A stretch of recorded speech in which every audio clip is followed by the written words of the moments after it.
आणि पहिली आजची बैठक झाली, सर्व नेते होते. इन प्रिन्सिपल कसं पुढे जायचं याची एक धोरण आम्ही आता ठरवलं. ते धोरण असं असेल की कुठेही भाजप आणि सेनेचं कॉन्फ्लिक्ट होणारच नाही, कुठेही तक्रार होणारच नाही. आणि म्हणून काही गोष्टी अतिशय प्रिन्सिपली आम्ही ठरवलेल्या आहेत. त्याच्यावर मग प्रत्यक्षरित्या काही नावं, इलेक्टिव्ह मेरिट, त्याच्यानंतर आता असं धरून चला की काँग्रेस राष्ट्रवादीच्या समोरच्या ज्या सीट्स आहेत त्या महत्त्वाच्या आहेत. त्याच्यामध्ये आपल्याला काय काय करता येईल, तिथे काय स्कोप आहे सेना आणि भाजपचं मिळून, अशा पद्धतीने खेळीमेळीच्या वातावरणात पण प्रॉपर लॉजिकल एंड. ह्या माणसाला इथे तिकीट का द्यायचं आहे हे आम्ही दोघे ठरवताना त्याचं मेरिट आणि दोघांच्या सहमतीने आम्ही ते ठरवू. मला वाटत नाही कुठेही कॉन्फ्लिक्ट होईल. अतिशय खेळीमेळीच्या वातावरणामध्ये हे सर्व होईल.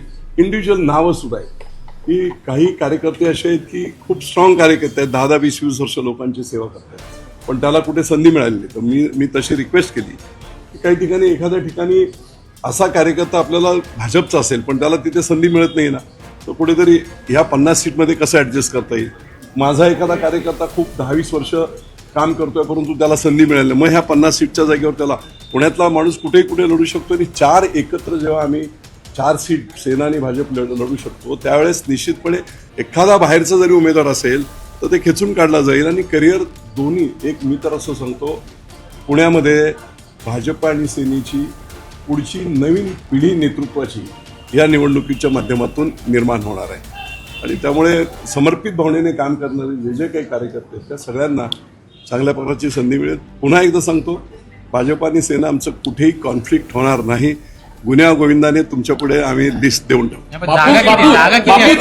बापू तुम्ही जसं म्हणताय कॉन्फ्लिक्ट नाहीये, कॉन्फ्लिक्ट नाही असं म्हणताय, त्यांना का नाही आणलं इथं? असं आहे ना, ते नको ते नको. मी एवढंच सांगतो की सेनेमध्ये उच्च पातळीवर काम करणारे अनेक नेते आहेत.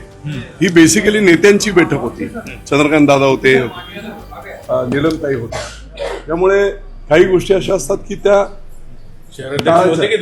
असू द्या आपण त्या टाळाव्या लागतात ना काही गोष्टी. ते महानगर प्रमुख आहेत. रवींद्र दंगेकरांनी मुलाखती घेतल्या, उमेदवारी अर्ज दिले, असं असताना सुद्धा मी तुम्हाला तेच सांगतो, काही गोष्टी ह्या विचाराने ठरवल्या जातात, त्या पद्धतीने आम्ही ते घेतलेले ते निर्णय.